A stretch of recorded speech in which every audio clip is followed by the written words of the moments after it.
quick video. I know a couple people asked about SPY. Everybody's trying to figure out what's going to happen next.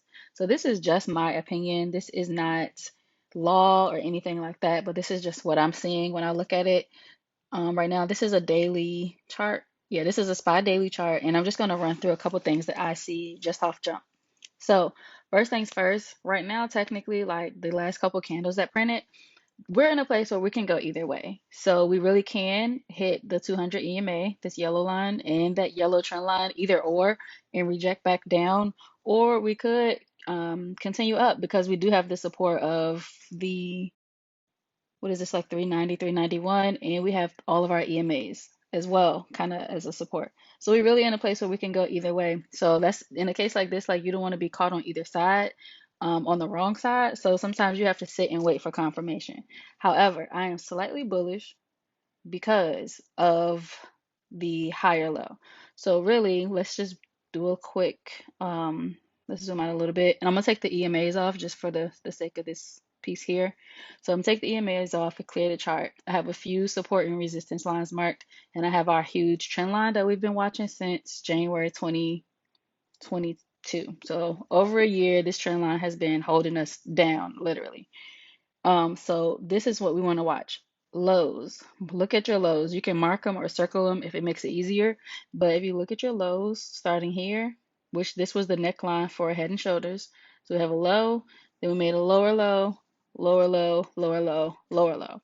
The key thing with lower lows and higher lows is to understand what made them lower and what made them higher. Lower lows are created because basically support is created when buyers step in. Buyers step in and they push price up. The issue is when buyers step in later than normal. So instead of them stepping in at this 426-ish level, they were like, no, we're gonna wait. Like I'm gonna wait. Um, for some reason they weren't with it. So they let it fall, then they stepped in at 414-ish instead of the 426. Then again, we got to that level again, or we bounced off of the trend line again, came back down. They stepped in even lower. So they stepped in this is like, I mean, 380, 390.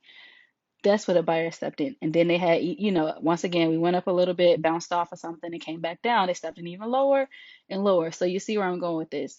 With the bear market, buyers stepped in at a lower price every single time. They didn't have as much faith in it, so they were trying to save money. They wanted to buy because, yeah, over 10 years, 5 years, 2 years, SPY will go up, but they were catching cheaper prices.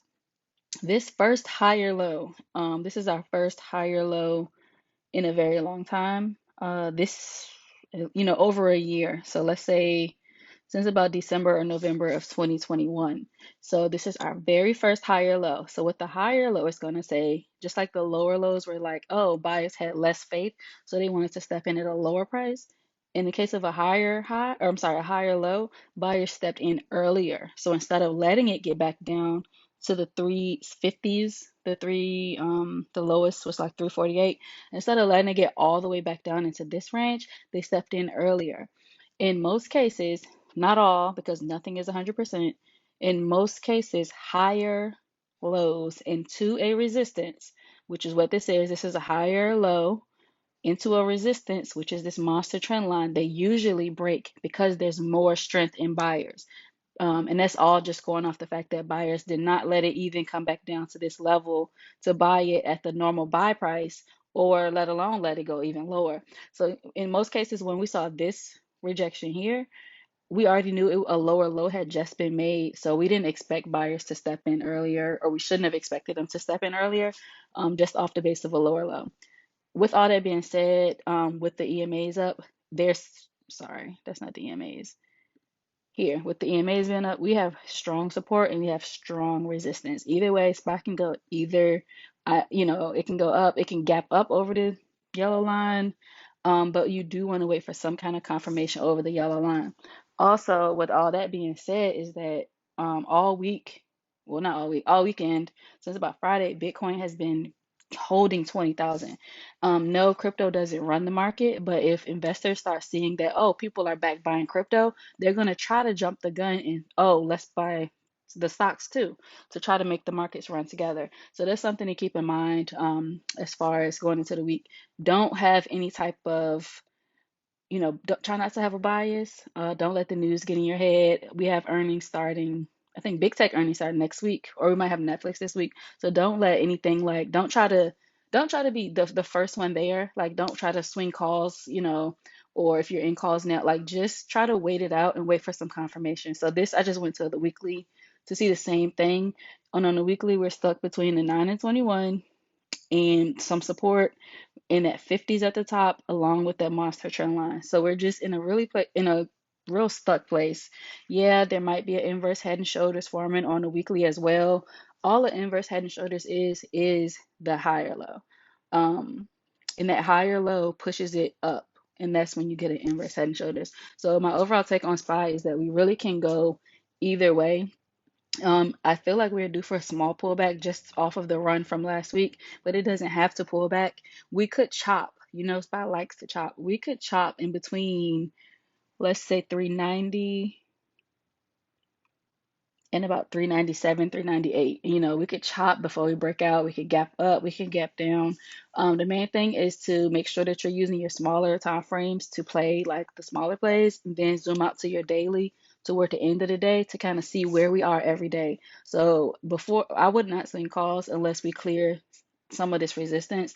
And then the flip side, I wouldn't swing puts just because we have this much support under us. So right now it's day trade, scalp, or just wait. Like, you don't have to wait. There's a lot of things ranging. And just real quick, I'm gonna go to Tesla because this is what I was just looking at.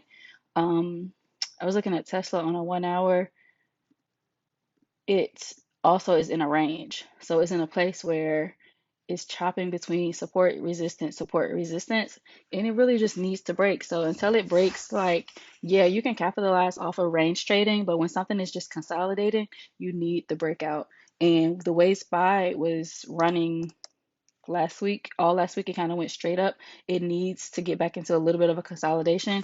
And then, like, consolidation means that a massive move is coming. So remember all of this from like December. It chopped for like the last 2 weeks of December and then it just popped. So that's kind of what happens when things consolidate. So we had a massive move.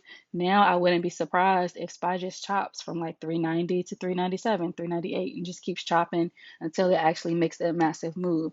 We don't want to be too early. We don't want to be the first ones there, because sometimes trying to be the first one there is going to have us the only ones there.